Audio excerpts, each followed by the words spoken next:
In this video we're looking at Snappa. Snappa is another one of these tools that allows you to create web-based graphics. As you can see, you can create social media posts for Facebook, Twitter, LinkedIn, YouTube, Instagram and Pinterest. You can also create images and graphics to go with your blog, infographics, ebooks. And you can create header images and social media ads as well. Or if you choose to, you can just enter in pixel dimensions of the image you want to create. So we're going to go with a YouTube thumbnail. So we'll click on that. As you can see, there are a number of templates that you can get. There's a limited number which you can get for free, or you can pay for the premium service to get some of the other templates unlocked. We're going to stick with the free option for the moment. So you can either create it from scratch, which we're going to do, or you could choose one of those templates. So first thing we're going to do is add a background image. So we can see we've got these tabs here where you can add background images, effects, text, graphics and shapes. So I'm going to click background image and you have the option to upload an image.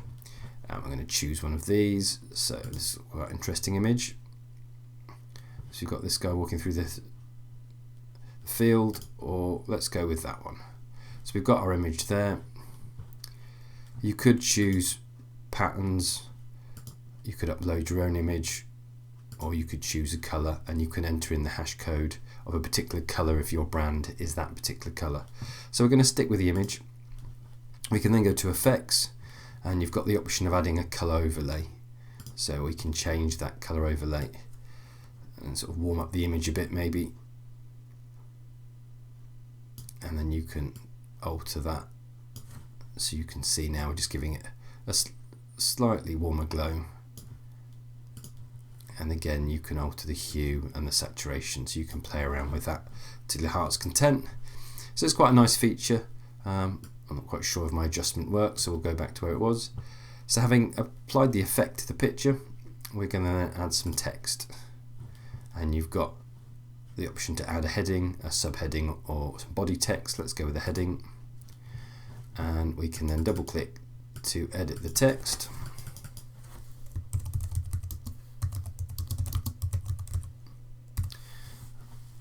And then obviously that's not very clear, so we can change the color of that. Again, you can add a hash code to get the right color. I'll make that white.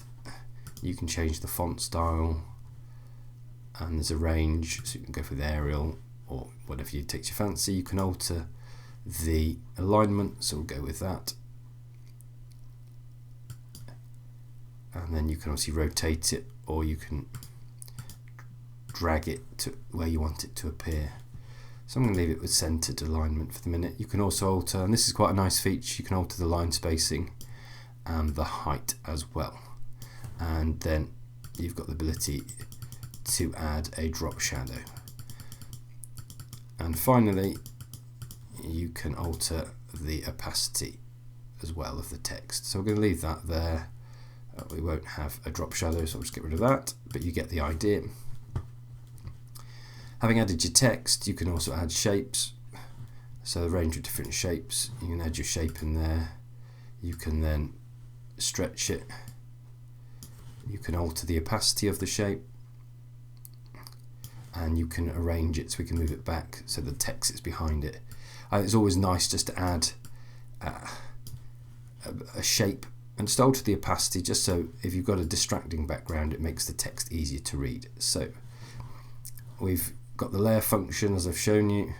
You can duplicate layers and you can add shapes with different colors. So having done that, you can also choose to have a border, and you can choose to round the corners of your shape as well. Having got that done, there's the option to add graphics, and there are a number of graphic icons available for you to use. So let's try and see if they've got a YouTube and search for that, and then we could bring that in and again alter the size of it and alter the opacity. We can then title it. Having titled it, we've got the option now. If you upgrade to Pro, you can save it. If you're just going to use the free account, then you've got the option to share it, and it'll ask you to attach a media account, whether that be Twitter, Facebook, whatever, to it. Or as I tend to do when I'm using it, I just download the image, and you've got a number of options there, and it will download that image for you. So there you have it, Snappa. I think it's a great tool. I can see students using it to customize the appearance and give the look and feel to their social media channels, which will hopefully aid in their next steps as they go into employment, having a really strong brand that they can showcase to potential employers. Thanks for watching. Join me again